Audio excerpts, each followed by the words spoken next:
Comenzamos, claro, ya esta edición de Página 13, la última conversación del día acá en Tele 13 Radio, señoras y señores. Lo hacemos siempre con Quique Mujica. Don Quique, buenas tardes. ¿Qué tal? Muy buenas tardes. Ya lo escucharon en la presentación. Carlos Gajardo está con nosotros. ¿Cómo estás, Carlos? Buenas tardes. Demasiado feliz después del triunfo de la U de anoche.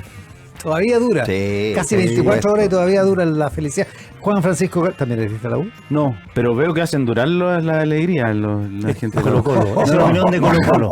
No. Yo tengo que confesar que soy árbitro profesional de fútbol. ¿De veras? Así que no tengo corazón futbolístico. Gali tiene una anécdota muy buena porque echó a Gary Medel. Así fue. Sí, Así fue. En un partido sub-17 Católica Palestino. ¿Y qué hizo Gary? No, casi me cuesta el ascenso porque los árbitros nos evaluaban, tengo que conjugar en el pasado, nos evaluaban según el desempeño, y esta era una semifinal de sub-17, entonces él ya estaba bien evaluado, sí, porque era uno de los 3 mejores árbitros, pero el guardalínea me llama, al parecer un codazo que yo no había visto, y eso es falta grave, que el árbitro no se había dado cuenta que había un codazo y un incidente grave, y me llama, me dice el 3 de Católica García, le pegó un codazo al otro, ya, lo he hecho, sí, échalo, ya, fuera Gary Medel. Y por supuesto me evaluaron mal, porque no había visto. ¿Pero se te aniñó o no? No, pero imagínate cómo se calentó el partido. Es bueno para el pechazo, Gary, es bueno para el pechazo, recordemos. Sí, hay que recordar. Se andaba con amigos. No, y esto era en Quilín, entonces en las canchas de Quilín donde te podían hacer un pasillito al salir al árbitro. Sí. Pero faltaba todavía para el Mundial Sub-20. Faltaban un par de años. Claro. Imagínate, ¿qué año debe haber sido esto? 2005, ponte tú. Claro, y ese mundial fue el 2006. Hubiera sido el sepulturero de Gary. A lo mejor lo hubiera retirado en ese momento. No, afectado por un árbitro saquero. Al revés, forma el carácter eso. Lo que forma realmente el carácter es ser árbitro de primera división, porque yo, de las cosas que siempre me impresionaron cuando iba al fútbol, es que uno pifiaba al árbitro por defecto. Claro. Como que entraba el árbitro y lo pifiaba. Y además las dos barras, digamos, sí, los dos exacto. equipos. Y hay algo peor que ser árbitro, que es la mamá del árbitro. Puta, sí. me iba a ver mi mamá al estadio. Decía, yo soy. Eso sí que forja el carácter. ¿Ah? Cuando entraba decía la señora Celante, decía, yo soy. Acá estamos. Acá, hijo de. Acá. Bien. Dicho eso, hechas las presentaciones, Juan Francisco Gali, Carlos Gajardo, empieza la pelea. No, hablemos de lo de Manuel Monsalve, llamativo en términos de tribunales. Yo encuentro que le fue mal a la defensa. Ahora, de Monsalve, sí, ¿no? una pregunta, ¿por qué? O sea, perdón, ¿la Fiscalía dosifica la entrega de pruebas o las pruebas? Porque lo de ayer no lo sabíamos. Y uno, cuando hablábamos siempre decía, ya se sabe todo este caso, ya se escuchó todo. ¿Qué más? Claro. Bueno, y aparecen 100 interacciones de Monsalve con el teléfono, entre Spotify, Signal y fotos. Entonces, ¿por qué aparece esto justamente ahora? Bueno, se supone que en general las carpetas son reservadas solo para los intervinientes, o sea, quienes sí tienen que haber estado en conocimiento de esto es la defensa y la querellante, además de la fiscalía. Entonces, si no hay ninguna filtración a los medios, claro, la comunidad, la sociedad no se entera hasta que hay una audiencia. Si hay una filtración se pueden enterar antes, pero este debiera ser el proceso regular, ¿no? Que uno se entere cuando hay una audiencia pública y estos antecedentes se ventilan. Y efectivamente yo coincido con el diagnóstico de Iván de que le fue malazo en la audiencia, ¿no? Porque cada cierto tiempo las medidas cautelares tienen que revisarse y justamente la revisión es esto, es ver si los antecedentes que se tuvieron en vista cuando se decretó la prisión preventiva perviven, permanecen, se han morigerado, siguen vigentes, son más graves o no, y eso puede ameritar o no un cambio de medida cautelar. Y entonces esa es la discusión, ¿no? No se vuelve a discutir todo el caso de nuevo, sino que se discute solamente, y eso cuesta entenderlo, sobre todo, esto se ha criticado mucho en otro caso que también se vio ayer, que el caso de Katy Barriga, donde entra, sale. Ayer el tribunal, yo creo que correctamente, la mantuvo en prisión preventiva, y digo correctamente porque si la Corte ordena la prisión preventiva, a mí me parece que lo normal es que sea la propia Corte la que tome una decisión distinta.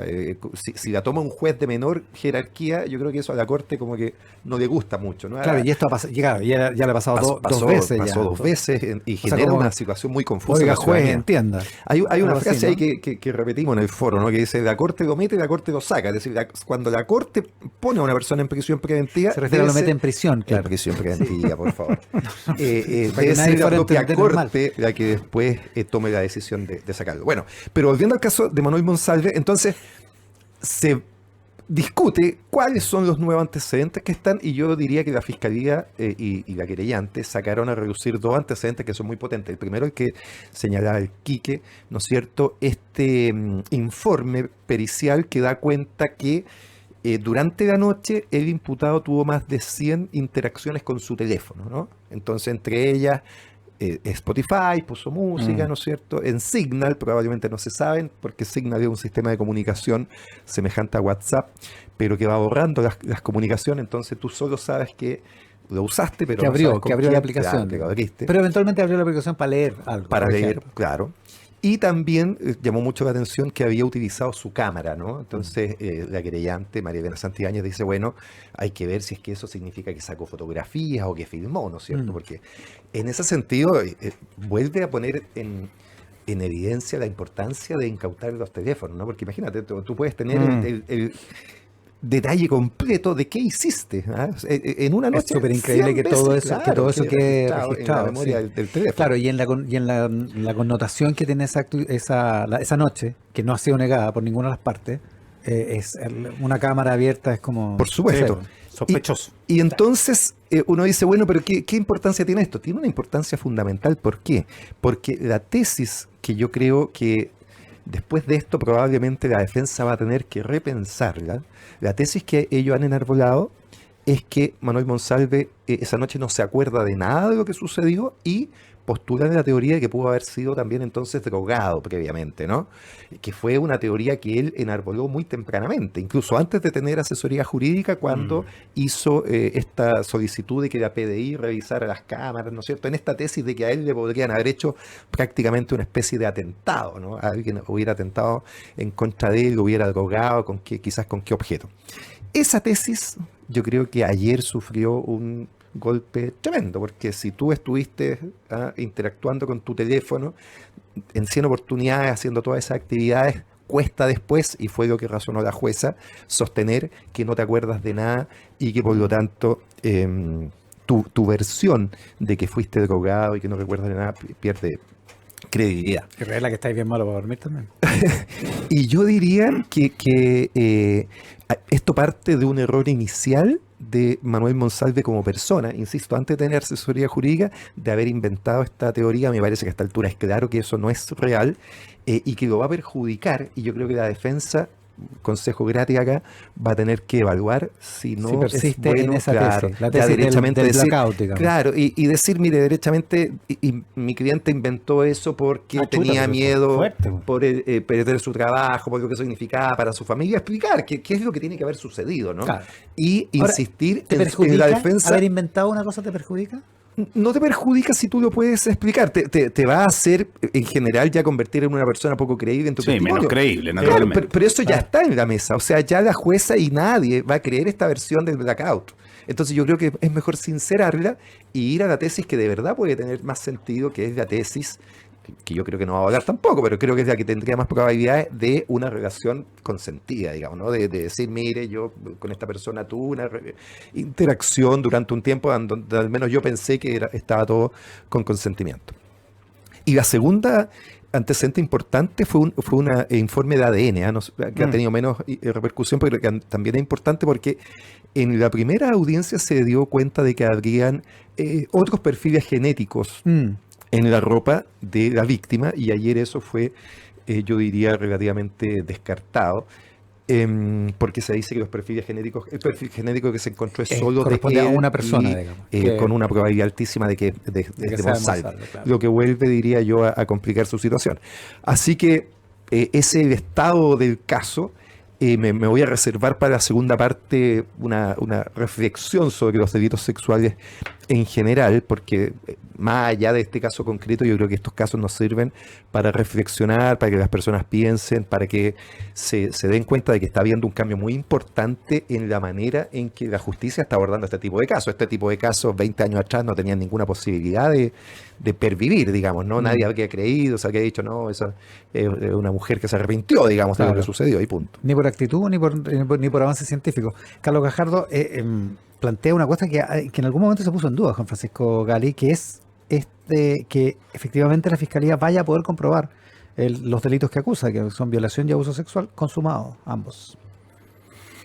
Mira, a mí me genera mucha frustración el caso del subsecretario Monsalve, naturalmente porque yo ocupé su cargo y yo le entregué a él el cargo de la subsecretaría del Interior. Y en ese sentido yo separaría las cosas en dos. Uno, referirnos al caso mismo. Esta es una audiencia de control de cautelares, donde la Fiscalía, para sustentar su caso, da cuenta de que tiene antecedentes que desechan la tesis inicial del imputado. Yo lo dejaría hasta ahí. Yo creo que la investigación ojalá avance lo más pronto posible, pero es tan grave el delito del que se le acusa que es importante esperar, ojalá que sepamos todos los antecedentes antes de poder emitir un juicio. Sobre lo que sí podemos emitir juicio, en cambio, es sobre lo que está detrás de esto. Más allá del delito que cometió o que pudo haber cometido el ex subsecretario del Interior, da cuenta de la falta de foco que él mismo tenía por todas las circunstancias que rodean el caso y que resultan incompatibles con la función y la importancia de la función que él cumplía dentro del gobierno. Y el foco y la prioridad que tenía la seguridad para el gobierno. Yo diría, piensen ustedes más allá de la prueba que es del delito mismo del que se le acusa, pero el subsecretario del Interior un día domingo con una funcionaria, se involucra con una funcionaria, va a tomar un día domingo en que de septiembre, del fin de semana del 18 de septiembre, donde había una denuncia de un número de homicidios muy alto y por lo tanto probablemente puesto en esa misma situación el subsecretario del Interior hoy día, el ministro de Seguridad probablemente debería haber estado informándose minuto a minuto o viendo al menos cuál iba a ser la reacción del gobierno al día siguiente, la mañana siguiente frente a esa situación que probablemente era impredecible o imprevenible para él, pero sí tenía que tener la conciencia de que él iba a tener que reaccionar y darle tranquilidad a la ciudadanía. Había pega que hacer. Había mucha pega Súmale que hacer. Fue un fin de semana con muchos accidentes de tránsito, muchos muertos. Bueno, claro, mucho muerto por homicidio y mucho muerto por accidente de tránsito. Entonces por eso como 50 eso te diría yo que es la crítica que uno debería hacer. Y a ese punto de prensa fundamental del lunes de la mañana no llega, ¿no es cierto? Y lo reemplaza, entiendo que fue Eduardo Vergara, el que tuvo que tomar esa posta. Exactamente. Un Condoro también. Bueno, con información, probablemente con muy poca información, porque él no iba a ser el designado para hablar y comunicar. ¿Y comunicar qué? Perdona, es perfectamente posible atribuir a la improvisación del momento el error que comete, el error comunicacional que comete. Absolutamente. Fue mala la cuña igual, mira, digámoslo. Fue mala la cuña, pero uno sabe. La cuña de que si uno... Como que se democratizaron los homicidios, una cosa así. Si uno mira por los lugares donde se cometieron los homicidios, bueno, hay una cosa más igualitaria. No, era pésima. Por eso te digo, y eso... Y después esa semana tú se la preguntaste a Acuña Monsalve, me acuerdo, ¿no? Lo entrevistaste como el jueves. Manuel Monsalve tenía entrevista con nosotros el martes siguiente. Esto es el 23 de septiembre, claro. ¿Cierto? El 24 de septiembre tenía entrevista con nosotros y nos suspendió. Y llegó el 25.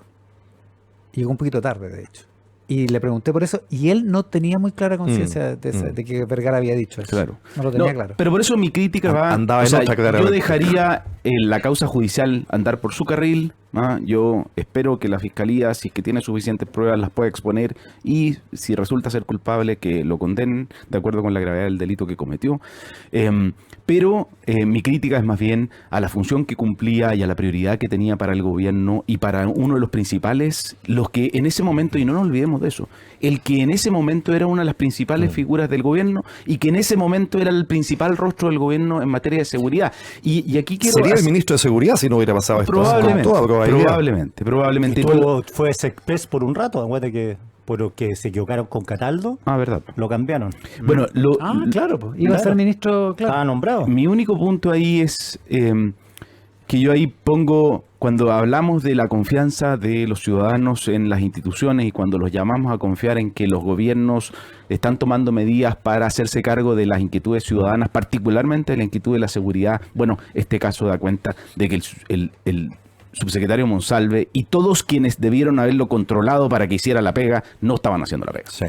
Y en segundo lugar, lo que sí, aquí ya hay una mirada un poquito más optimista, sí estoy de acuerdo con Carlos en que, por el contrario, todo este caso da cuenta de que la justicia funciona y que las instituciones no están sometidas a ningún tipo de presiones y que, por lo tanto, cuando un subsecretario es acusado de un delito grave, más allá de todo el poder que él pudo haber tenido en su momento, las instituciones que debían investigar y resolver si es que tiene que quedar en prisión preventiva o no, han resuelto conforme a los antecedentes y que han tenido y conforme a las denuncias que ha hecho la víctima y sumo a la protegiendo prensa, a la víctima. Sumo a la prensa. Bueno, sin lugar a dudas. También que un ambiente de libertad de expresión, que la prensa puede informar sobre un caso espinoso para un subsecretario, y es cosa mirar Estados Unidos que pasó con Trump. Sí, las únicas dudas que siguen quedando, ¿no es cierto?, a raíz de la declaración, es que todavía hay contradicciones respecto de cuál fue la reacción inicial, tanto de la ministra del Interior Pero eso como ya del es presidente. un tema más político que jurídico. Claro, Yo solo que todo relevaría, palabra que está muy de moda en estos días, el rol del Ministerio Público acá, porque para el juez es un poquito más fácil, porque cuando ya le llega una imputación de un delito tan grave, están las pruebas, tiene pocos caminos. Pero para la Fiscalía, en cambio, haber investigado con tanta prontitud a el que hasta hace poco era su par en materia de seguridad, ¿no es cierto? Su interlocutor con el gobierno. Yo encuentro que ahí, yo siempre he manifestado mi admiración profesional por el fiscal Armendáriz, que dirige este caso, que está además con Francisco Jacir, otro excelente fiscal, pero la pega que hicieron en tan poco tiempo y cómo han delegado este caso, a mí me parece que habla muy bien del funcionamiento de la fiscalía. Yo sería menos optimista, es decir, en este caso concreto, ¿no? Porque hay que siempre mirar los casos concretos. Hay otros casos en que yo me hubiera gustado y me gusta todavía, tengo la esperanza de que actúen con igual prontitud. No te pongas a hablar de Jorge Abbott. Oye, No, de Chavo que estoy hablando. Una pregunta. Pues dice, en poco tiempo, porque igual el primer plazo de investigación, que eran 4 meses, si no me equivoco, se venció y le dieron 75 días más. ¿Tendría que haber cumplido con el plazo o es razonable que se haya pasado? La ley establece como plazo de investigación 2 años, pero los jueces lo van acotando para tener a la fiscalía tomadita, ¿no? Claro, pues. Un caso de este tipo, 4 meses, me parece corto, se amplió por 75 días, está bien. Está dentro de lo normal, No, digamos. muy bien. Claro, pero yo yo me el señor refería, está en prisión preventiva por mientras. pero yo me refería sobre todo, Iván, al plazo que hubo desde la denuncia hasta la formalización de la fiscalía. Ahí pasaron 30 días, desde que ¿Y el eso caso es rápido? se denunció. Muy rápido. Ya. Y además se criticaba a la fiscalía porque estaba actuando lentamente, ¿no? Sí, po. Pero lo hizo en 30 días, muy rapidísimo. Oye, déjame en esta segunda parte hacer una reflexión más de no la consecuencia política de la que hablaba Juan Francisco, sino la consecuencia de los efectos sociales. Yo creo que es súper bueno internalizar que estamos en una época en que estos temas han cambiado muchísimo en su mirada social y también, por lo tanto, judicial. Y por eso hacía la referencia a que probablemente 20 años atrás esta causa no habría llegado a ninguna parte y seguramente la víctima no se habría atrevido a denunciar. ¿Estamos en el mejor de los mundos posibles? No, siguen habiendo trabas, ¿no es cierto? En este mismo caso, la víctima se demoró en denunciar el caso, ha sufrido, ¿no es cierto?, cierta persecución en su trabajo, de la que hemos hablado también, en fin. La abogada decía que ha tenido que declarar 9 veces. Sí, ha declarado varias veces. Es complejo. Pero está existiendo en un plazo que para la historia es breve, ¿no es cierto? Yo diría que esto ha pasado en los últimos 10, 15 años, muy fuertemente después de lo que pasó en Estados Unidos con el caso de Weinstein y cuando nace todo este movimiento del Me Too, que fue el año 2017, donde se han ido modificando percepciones, leyes, se ha introducido la mirada de género en el Poder Judicial, en la Fiscalía, y hoy día entonces hay un nuevo paradigma de cómo abordar los delitos sexuales, que yo creo que es muy importante que la gente lo internalice, que los hombres lo internalicen y que los jóvenes lo internalicen, ¿no? Esto de tener mucha precaución cuando estás en una interacción amorosa, ¿no? Y la persona está, por ejemplo, bajo los efectos del alcohol o de las drogas. Yo diría que eso hay que internalizarlo en la educación que tenemos con nuestros jóvenes.